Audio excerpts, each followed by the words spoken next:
Hello again, my name is Ernest Minu. Let's settle for the details now. Ghana has recorded 9 more deaths and 777 new cases of COVID-19 in new data published by the Ghana Health Service for January 31, 2021. Now, it takes the country's active cases to 5,786 with a total of 433. That's the death toll. Medical Director of the Greater Accra Regional Hospital, Dr. Emmanuel Sorpenyo, says more people are dying from post-COVID complications, from difficulty in breathing to general fatigue. The post-COVID complications are proving to be fatal as more people are beginning to die after recovering from the virus. Now, listen to Dr. Sorpenyo of the Greater Accra Regional Hospital disclose more in an exclusive interview with my colleague Manuel Cranton. Post-COVID complications, we call them. Oh yes, we have had several patients. You know, the interesting thing, we doctors, we say interesting, but to the patient it's not interesting. The issue about COVID is that you can get COVID, recover from COVID, but get what we call post-COVID complications because of the leftover complications that it leaves on you, like the lungs. The lungs is the first place.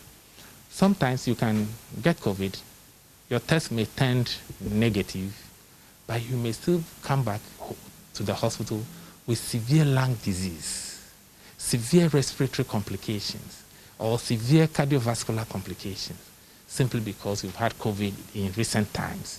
So we have seen this clearly. And there are some people who have survived the COVID, but died from complications of COVID. You know, they've survived the primary COVID disease, but they will go home or either still remain in the hospital. We've had several of such cases who have died with COVID, post-COVID lung complication or post-COVID complications. So again, this is a message to the public that for those who may have survived initially from the COVID complications, the COVID itself, they must remain in close contact with their doctors, continue to attend their medical checkups so that they can be taken through the overall space of time to be sure that they are completely fine. They should not just go back to bed too quickly or relax their guard too quickly because they may experience some other complications which may be related to the COVID. Now, doctors at the COVID-19 treatment center at the Greater Accra Regional Hospital at Ridge are warning that the case management at the facility may be compromised if dedicated oxygen supply point is not provided immediately at the ICU. Now, though the main Ridge Hospital has a dedicated oxygen plant, supply is yet to be extended to the COVID-19 treatment center. So far, 19 people have succumbed to the virus at the facility in 2021 alone, with 16 beds currently occupied. Manuel Cranton again. A visit to the Greater Accra Regional Hospital at Ridge Wednesday morning will reveal all 16 beds at the COVID-19 ICU there are occupied. Management of the facility had in September 2020 expanded its 8-bed COVID-19 treatment center into a 16-bed ICU. According to Medical Director of the hospital, Dr. Emmanuel Sorpenyo, this intervention has not been enough as the latest spike in the country's active cases has put pressure on the facility. I say that we opened the new phase of the ICU around September last year, but the place has been relatively quiet. We did not have the numbers until the beginning of this year when we begin to have very high volumes of cases. The strange thing or the interesting thing is that very critically ill patients in very high numbers. We started the place with 8-bed ICU, but we have had to expand it to 16-bed ICU currently. With the increasing number of severe and critical cases being reported at the facility comes a growing demand for oxygen and usage of mechanical ventilators. But delivering on this demand is being threatened by the lack of a dedicated source of oxygen to the ICU. And as we are talking now, all these 16-bed ICU beds are occupied. And one of the critical needs of patients like this is oxygen support. So they have to depend on high volumes of oxygen. As the technical people have said earlier on, very critically ill patients need about 15 liters of oxygen a minute. So you can imagine, just every minute they need about 15 liters. So that means that in 4 minutes, they need about 16 liters of oxygen, So this is a high volume. So where we have the ICU located, it's not connected to the main block. And so we had a situation where we have to buy oxygen in big cylinders to give to them. Lead on the COVID-19 treatment at the Ridge Hospital, Dr. Emmanuel Ahiable, explains to me how the facility is operating under the current arrangement. This is the manifold, where we have about 10 oxygen cylinders, which are connected to the ICU. So the way they are, when the oxygen cylinders are empty, somebody needs to come and reconnect them. So now there are 10 of them. So it runs in series. One finishes, then it moves to the other one, to the 10. When the 10 are finishing, then someone has to come and change. So that's what we are experiencing. Sometimes, like I said, there could be interruption to finish, and the person comes to change may not be there on time. So it means those who are in the ICU may not get oxygen immediately. But as doctors here improvise to continue providing uninterrupted care to patients on admission, Dr. Stropeno says this could portend a real danger for case management. Normally we buy oxygen, before when we buy oxygen about 25,000, it lasted for some time, but now 2 to 3 days is finished because some of the patients have become oxygen dependent and they are consuming high volumes of oxygen. So we have gotten to a situation where we are spending a large part of our internally generated resource on purchasing this oxygen. So we've now realized that our oxygen plant, we have a plant, so the oxygen plant can be connected to the ICU block so that instead of buying oxygen in cylinders, we can just connect that plant to the block and have free flow of oxygen in 24 hours. The other danger in relying on oxygen cylinders is that when you have a situation where there is a shortage, maybe cylinder supply finishes before you have to install. If you have patients who are critically ill, in that changeover period, you may lose a patient. And so when we have a situation of continuous supply, it's better than a situation of having to rely on oxygen cylinders. Till the oxygen plant is connected directly to the ICU, doctors here will have to risk dealing with the current arrangement. Manuel Kranting, Joy News, Accra. Now, as the nation awaits the arrival of a vaccine in the fight against the coronavirus pandemic, it may not just be the vaccine, but the vaccination as Ghanaians are to brace themselves out for their bodies to change forever in the process of vaccination. That's according to the Director General of the Ghana Standards Authority, Professor Alex Dodu. Now, Professor Dodu says the complex nature of the vaccines is the reason a careful study is being done and preparation required before the exercise is underway. We normally tend to look at vaccines, when people get disease from viruses or bacteria, the question to ask is, how do you protect yourself? Traditionally, you get a disease, if you don't die, your body remembers the disease. And next time you get a disease, your body fights it. We call it natural protection, natural immunity. So you go to war. If you don't die, you can go to war again and win. However, that is inefficient because a lot of people can die.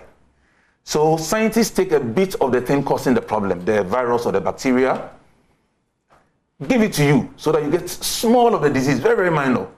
And then your body learns to fight against the disease on its own. And then next time you get a disease, your body will fight it naturally. That is the whole concept of vaccination. And it gets emotional because you give vaccines to people who are healthy. So that they don't get sick. And for vaccines, typically, you also add something to, quote unquote, make it hotter. We call them adjuvants. You add something to, the vaccine is a small amount of protein. And you don't want to give too much. So you add some other ingredients, call them you mix it. You've got the fish, but you need to add some salt and pepper too to make the soup nice.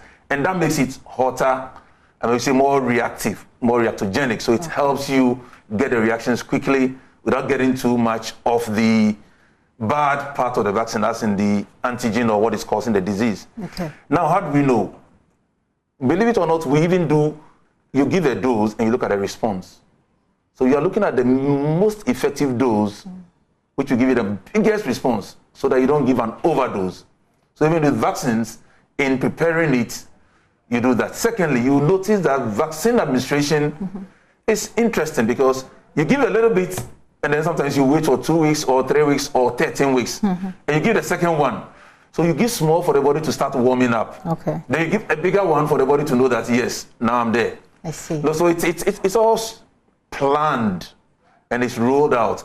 But believe you me, vaccines are the most careful thing we take about when we prepare them.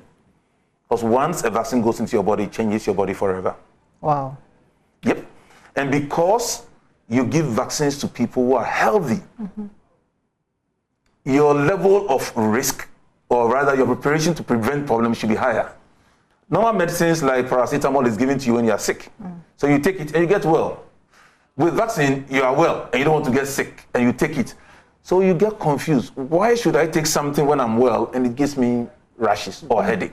It's difficult to accept. Okay. But it's like buying insurance. With vaccination, you are buying insurance to protect against future disease and to keep you safe. There's no vaccine on earth which doesn't have side effects.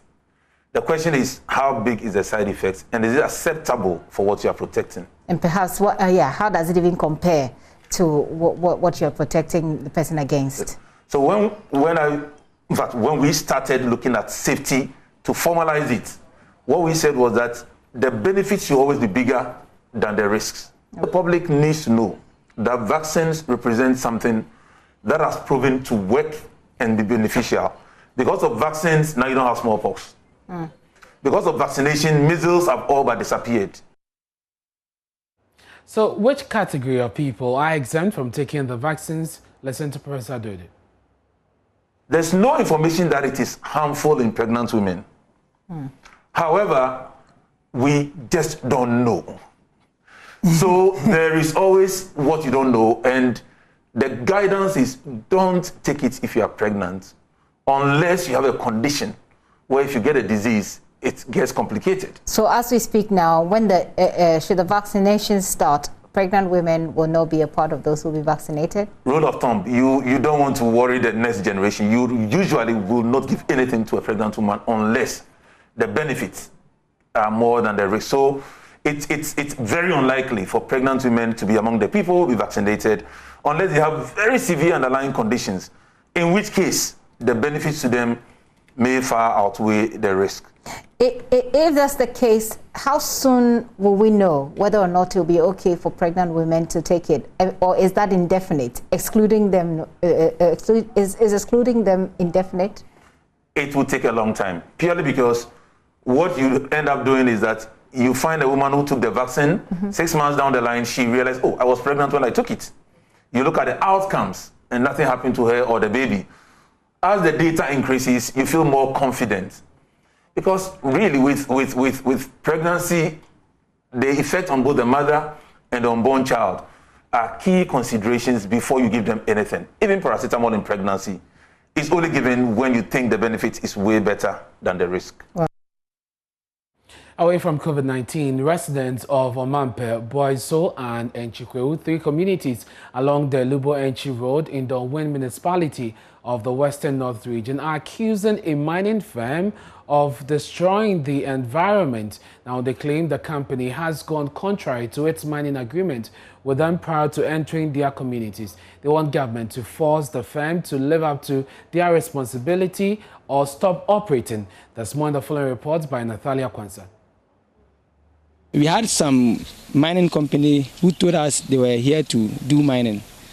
So the community agreed with them, thinking it was mining. But later we discovered these people are doing illegal mining. Of course, yes, Crestford Ghana Limited. I am the one of the people that brought Crestford to BUOHO society. they came and per the agreement that they gave it to us, it means that they are not coming to do illegal galamsey. But behold and hold, the work at AKUFO, the work at Amape, what they've done to AKUFO and Amape, it is not easy. John Money, a cocoa farmer, and others show the Joy News team the level of environmental degradation which they say has affected water bodies used for irrigation and daily purposes. You don't get place to fetch water to drink. And moreover, when they came here, they promised to give us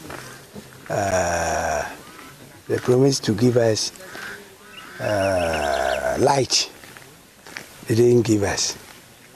Why they are having a transformer there?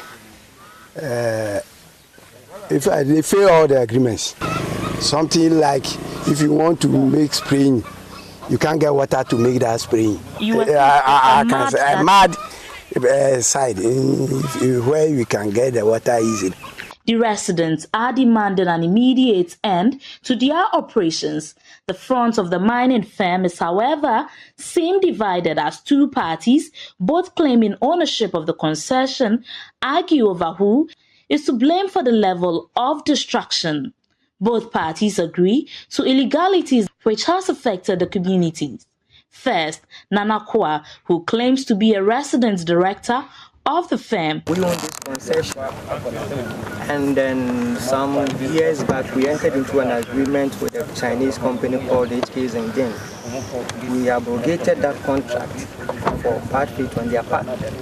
We have realized that even after the abrogation, some of their associates keep on mining on our concession. In fact, in a way that is wanton degrading of the environment, and we will be held responsible at the long run. And here is Henry Okum, who also claimed to be operations director of the firm. They themselves went and brought two people, those people who are working within the water that the government doesn't want.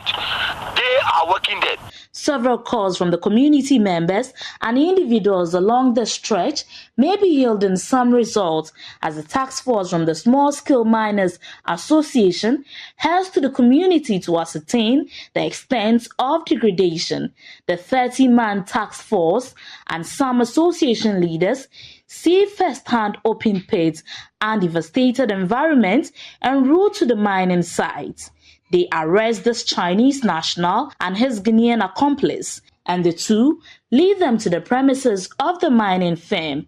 Heated verbal exchanges ensue for hours as private security men of the firm refuse to allow the task force and their leaders entry. We would like you to instruct your voice. We are not here for violence. We are here for understanding. We want to go inside. We don't want to stand outside. That's why I spoke to him and I said, let's get inside. We can sit down with you while you are doing legalities here. Razak Alasan, communications director of the association, declares the firm temporarily closed. So right now, the concession is now into contention. Two people are claiming the same concession. So the Council of Elders will sit down, digest it, and know the person who owns it. Joy News in Athalia, Kwanza, Western North Region. More than 2,000 cases of neglected tropical diseases have been recorded in the Fijasatra East District of the Ashanti Region. District Health Director Dr. Justice Ofori Amwa says brulee ulcer, yaws and lymphatic filariasis continue to burden the healthcare system there. Now, he was speaking at an event to mark the World Neglected Tropical Diseases Day. Here in Sector East in Fijasatra, typical amongst them are brulee ulcer, leprosy, yaws, lymphatic filariasis, and the like. We have a lot of it even with students, scabies. Neglected tropical diseases are a group of diseases that occur under tropical and subtropical climate conditions and are closely linked to poverty. They therefore thrive in areas where access to adequate sanitation, clean water and healthcare is limited. It occurs in people living in proximity with animals and effective disease carriers. According to the head of disease control, Oponam Prechum, The district has recorded 1,828 scabies, 13 borreliosa, 4 leprosy, 14 yaws, and 18 elephantiasis. The NTDs, as I mentioned earlier on, we have yaws, we have lymphatic filariasis, we have borreliosa, we have scabies, including soil-transmitted infections. So we have a lot of cases in the district. As for the scabies, we have over 1,800 and something and still counting. The borreliosa, we have over 20 cases. Leprosy, we have so far identified 4 cases through our case search, and we are still searching for other cases. Though NTD treatment is free, Mr. Amprechum appealed to benevolent individuals and organizations to come to their aid to reach out to more people. We're not putting in any case management. We're just searching for the cases. Now that we have identified the cases, this is where we need the support to put them on treatment. And this is where we are calling other people to come to our aid, the NGOs and those who are the stakeholders who are into those NTDs, to come to our aid so that we'll put smiles on these people. Reporting for Joy News, Kwesi Deborah. Some residents of BUOHO-ADDO'S in the Afija-Kwabre South District are resisting eviction from areas marked as buffer zones for quarrying. Now hundreds of homes within 500-meter radius of the quarry have been earmarked for demolition without compensation since the assembly described the area as an illegal settlement. Scores of persons who occupy those buildings have already been told to leave. The assembly says the area is a buffer zone for the activity. Love FM's Nanaya Jima has more. Henry Dapa, a teacher, has lived in his 6-bedroom home here at BUOHO-ADDO'S for 5 years. The house is sited about 200 meters away from the quarry. He had no building permit, but he wasn't stopped at the period of construction. Apparently, they don't have a chief now, so it was the Busuapani who is taking care of the land and everything here. So we went to him to inquire about it, and then they sold it to us. We have the papers, everything intact. Hundreds of houses completed and others at various stages of completion sited within 500-meter radius of the quarry are marked to be demolished. The property owners are served with notice to vacate their homes for the quarry to start operations. But these landlords are claiming to have legally acquired the lands. As young as I am, if I have a single-bedroom house and the assembly wants to demolish it, then they have to demolish it with me in it.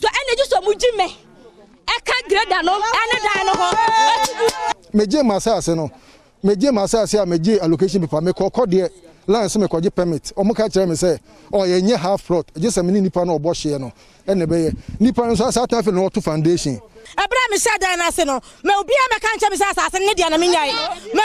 No one ever came here to stop me from building my house. Why now?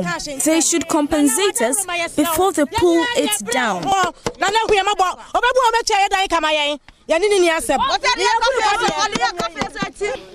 As for me right now here, I have 6 bedrooms. So you cannot come and pull it down unless you compensate me. Even the site belongs to the government. We don't have any problem with it. Unless you come and compensate us. Custodians of the land, the BUOHO-ADDO'S too, has denied selling the land to the occupants. The family, however, believes occupants of the houses should be compensated. Opokuwari speaks for the family. And they said they have designed a new layout. And the layout that they have designed, they have demarcated this site as a buffer zone. And it has up to 500 meters. All the structures that's within the 500 meters radius, they are going to pull it down. What right do they have to come out that they are going to pull down structures without anonymous approval? And what license or concession has the said Editu 2-man got? The last quarry activity here was in 2006, after 3 different companies took turns to mine the site. Inactivity is clear on the machinery on the site. The assembly describes all these houses as illegal settlement since the area is buffer for the quarry. Christian Edupoku is district chief executive. The compensation will come when the assembly, out of maybe negligence of one of his staff, might have given the person a permit. Then genuinely, we, the assembly, must pay for the cost of that person's building. Other than that, anybody who is sitting there without permit, he must lose whatever he has over there. And they build in the night. For Joy News, Nana Ojima reporting. Let's do Tech Thursday now, and waste bins are placed at vantage points in communities to prevent public littering. Though there have been several innovations to waste bins, persons with disability and children sometimes find it inaccessible. In an area where the bins have become integral in the fight against the spread of COVID-19, students of Obuasi Senior High Technical School have designed a touchless bin to tackle the situation. There's more in the following report. We came out with this automatic dustbin, which disables children, especially disabled. When you wash your hands and get close to it, it automatically opens for you to put whatever you want to put in the dustbin. And someone will ask, what are the components or the parts in this dustbin? We use an ultrasonic sensor, which is waterproof, and also the Arduino board, and we have a motor driver here inside. This can be used in offices, schools, hospitals, banks, etc. The team hinted of plans to add a solar panel to the bin to make it accessible to people living in communities without electricity.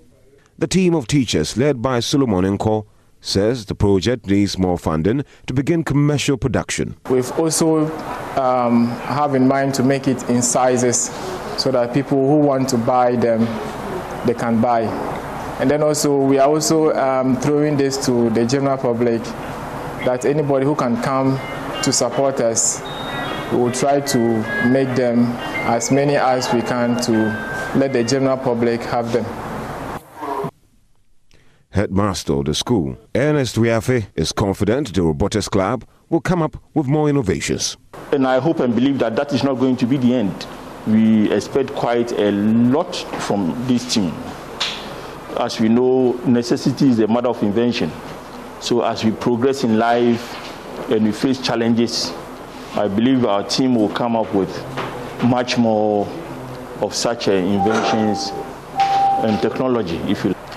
Unlike other dustbins, the touchless bin by the Obuasi Sectech Robotic Club is disabled and child-friendly, and you can be assured COVID-19 is well covered. Anita Jogues report for Joy News.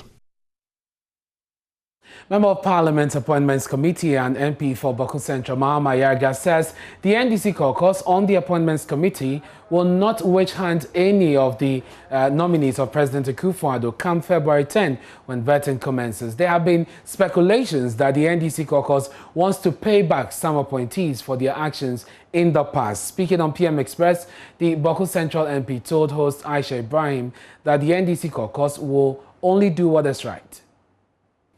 At the end of the day, it will be a question of evidence, you know, because the committee, we sitting there, it is live on national television. Definitely. Everybody's watching us.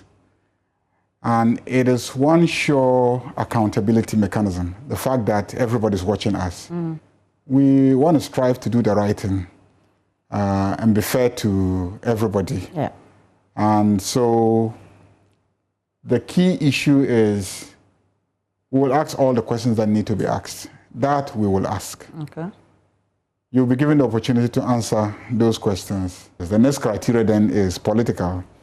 Both your work, you know, and then your disposition and how you carry yourself and how members of the committee feel about you and what you say and how you manage their perceptions when you appear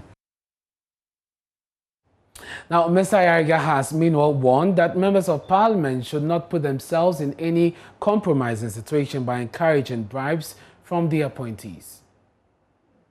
Well, I mean, because of the... Briefly, we're running... Yes, yeah, I mean, there are all sort of rumors and allegations flying in social media about people allegedly being improperly influenced and etc. But at this stage, I think they are merely allegations. One thing you should know is that... But sincerely, as a member of parliament, do you think that is something that can happen? In people's desperation, they may make an effort to reach out, and some of the efforts may be improper.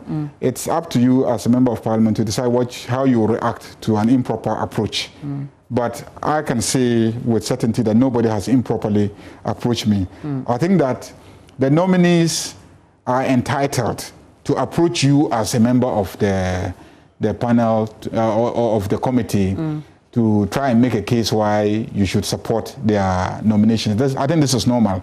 The same way they can approach the leadership of a caucus to urge them to try and then convince their caucus to support with money? Not with money. They can just approach him to make a case.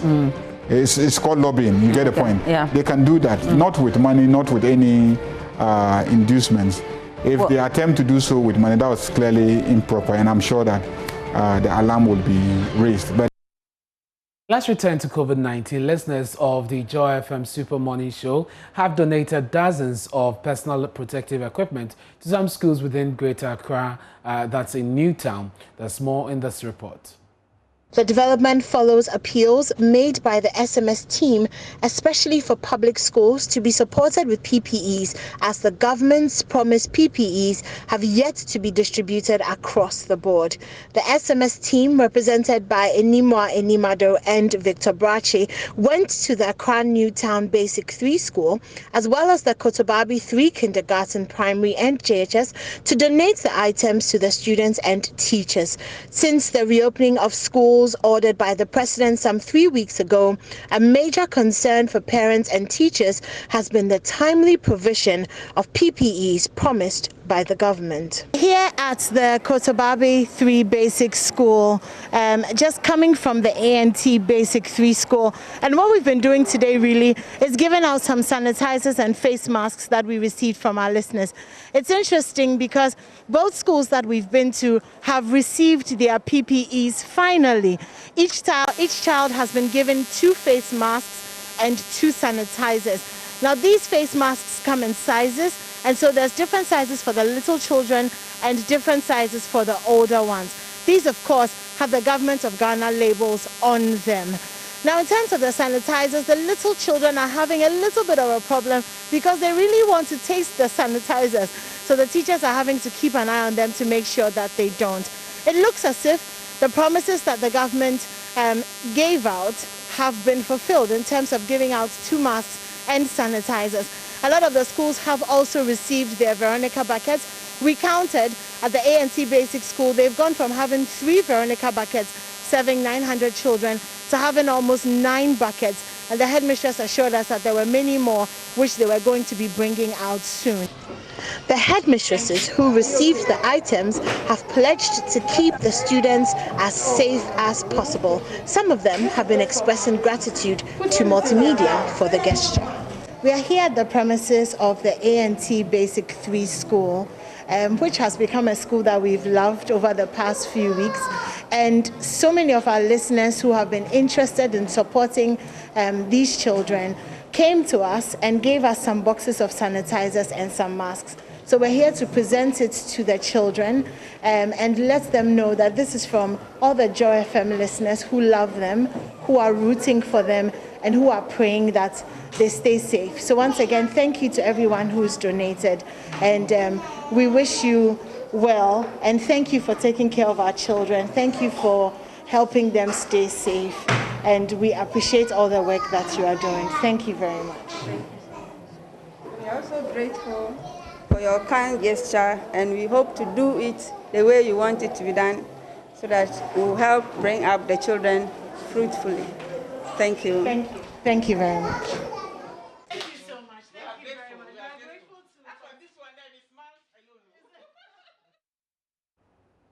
And you're watching News Today with me, Ernest Midday. We're taking a short break. When we return, we'll bring you business. Don't go away.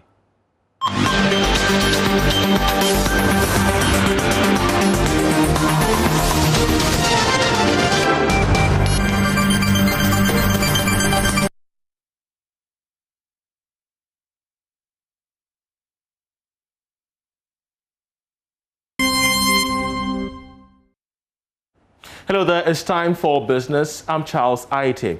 Stalled for 12 years, city authorities are breathing life into the KROFROM market, a suburb of KUMASI. This is because government and Asantehene have facilitated a loan agreement of 81 million cedis to complete the KROFROM market. Authorities there say the project is scheduled for completion in 9 months' time. Traders who were relocated during the start of the market reconstruction are happy about this involvement. Prince Apia has been speaking to stakeholders and has come through with this report.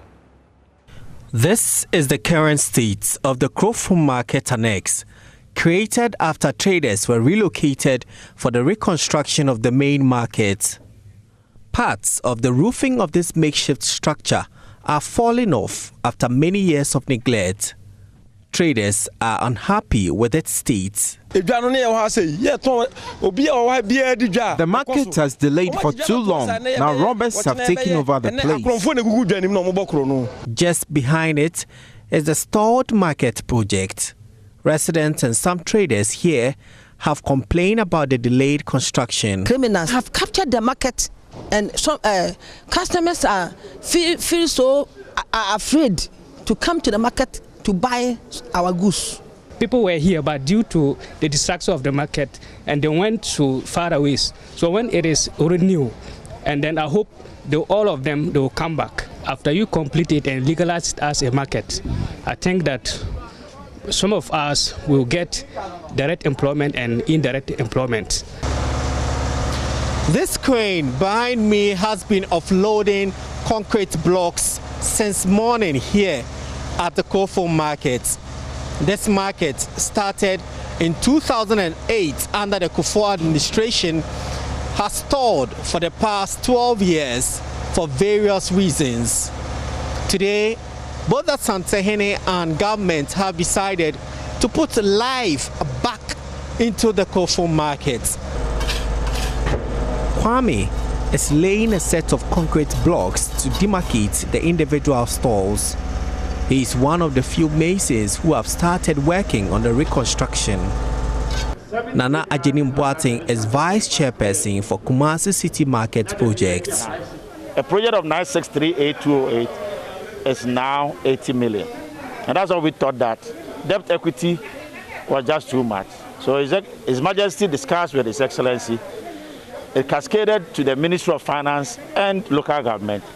And then the two of us decided to come together. His Majesty has made me to get a list of those who in 2009 were here, publish the list, let them see and have the faith and confidence that in the next 3 to 6 months, the project will be completed. Nana Ajenim Boateng says more than 3,000 stalls will be done in the first phase. We've divided into 4 tranches. At every phase, we'll sign a certificate of completion and then continue. So the first phase will be 4 contractors, each on a 576 lot, which will give us 2,304 stalls. Then we'll move to the second phase, which will be the asphalting and the completion of the 278 shops and its complete accessories. KROFROM Market Queen Nane Kwiatre is excited with the intervention by Mbinshia. She says, we look forward to transparency from our leaders. All names should be included to ensure equity. When completed, it is expected to create a lot of economic opportunities for traders and residents here in KROFROM and its surrounding communities. Prince Apia reporting. Let's now draw our attention to this developing stories. UK companies are threatening to reject imports from Ghana as the country and Britain fail to reach a trade agreement post-Brexit. According to them, this is going to have a dire impact on employment in the country, especially when most of the companies in the country are employing over 5,000 workers each and every year. We hear from one of such companies situated here in Accra. The question is, how is this affecting your business? So, this obviously is not sustainable. Our buyer is getting extremely concerned that if this problem is not resolved very quickly, from next week, he intends to divert a large portion of our supply to another country who already have been able to secure an agreement with the UK. So that would mean that we'll lose a substantial part of our business. In percentage term, that's about? From what he is saying, so far he's only threatening to take 30%, but that can quickly translate into larger volumes. And about 50% of our total production goes to the UK.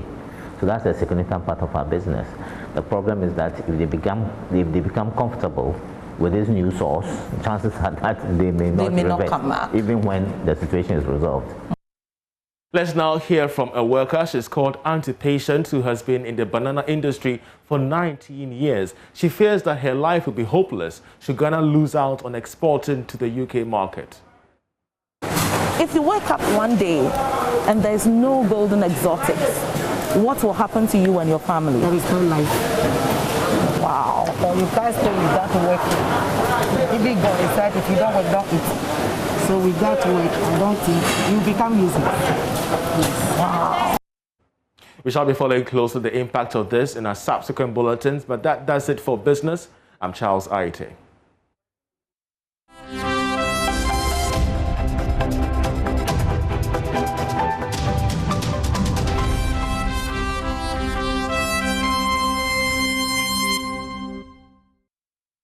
Let's come to Ghana and talk about the Ghana Premier League, where Dreams FC, who are now have the longest unbeaten run in the Ghana Premier League, and the Still Believe boys, who have also moved from the relegation zone to 1 point off the top 4, have not lost a game since the arrival of their new coach, who's a Serbian, Vladimir Viric. Now, we do have more for you in the following report concerning what has been the key and the difference for this Dream side. I always speak about approach. Approach from first, second, 4 minutes, and sometimes was up, sometimes down. But today, from first, second, was amazing. And if we just continue with this kind of approach, with this fighting spirit, with the fight as a team, play as a team, defend as a team, and we should to continue. This is the only way to go up and to get something from football. No another way. And I forget to tell you in your first question, what is also interesting for me as a coach. First half was 0-0. You know, in football, if you miss, for example, only one player, Esso today didn't score, but he was amazing. He created alone 4 chances for himself. He didn't score goal. But no problem, if you just continue next game, goals will come. But what is interesting, first half was 0-0. Do you understand me? And after these numbers of chances, you as a coach, little worry, you know, you should score. The game came on another track. But my player was still focused. And this is why I'm so proud, because we didn't score, but we didn't let the opponent to punish us. We be focused, we wanted to be disciplined, and we were waiting our chance. This is what makes me more proud of my players, because I want to attack as a team and to defend as a team. Well, that was the new coach of Dreams FC, Vladimir Viric, and he's unbeaten so far in 6 games. And Dreams FC do have the longest, unbeaten run currently in the Ghana Premier League. That has moved them from the relegation zone to just 1 point off the top 4. But match day 12 would conclude this afternoon when Midday welcome Accra Heart of Oak, and then table toppers Karela United travel to Legon Cities, who are in form, winning 2 of their last 2 games.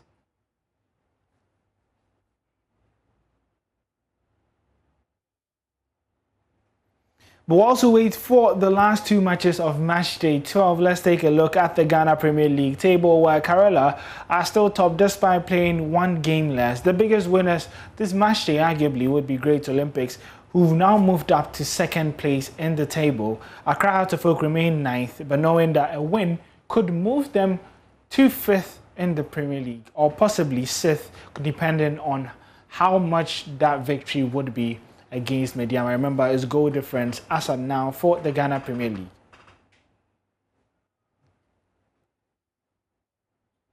Well, that would be it in terms of what we do have for you here on Sports. You can follow us on social media at Joy Sports GH. My name is Oreko Wampofo, and World News is up next. Good afternoon. Welcome to Showbiz here on Joy News today. Now, Nigerian musician and entrepreneur Peter Okoye, popularly known as Mr. P, has advised African musicians to take their sounds, especially the Afrobeat genre that he pioneered, seriously and build on it. According to him, selling our original sound to the rest of the world is the best way to stand out globally. Are you ready? Don't be lying.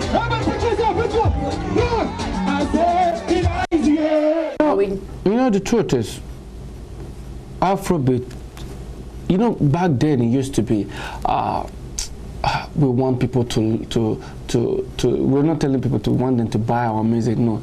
We want them to recognize our sound. As soon as they were able to recognize that sound, that was it. You know, today, are we there? I would say yes. Okay. But there's a lot to be done. You know, some things are not really done right. I'm not saying when we started up, we corrected some things in terms of the quality of the videos, in terms of the sound, in terms of not trying to be, you know, we getting across to rap on our own Afrobeat, getting these people to, you know, to sing on our own, not trying to sound like them. I'm a fan of R&B, don't get me wrong, but I still do Afro R&B, right? I have to infuse that local sound to it. So back then, so for now, I would say we're already there, but we still have this thing like in our mind, like the Western world are still doing better. Look at it, they still want what we want, what we do. They sing and they dance and the people they rejoice, yeah. My brother, my sister, today. If you go to a party, you make with the tango, yeah.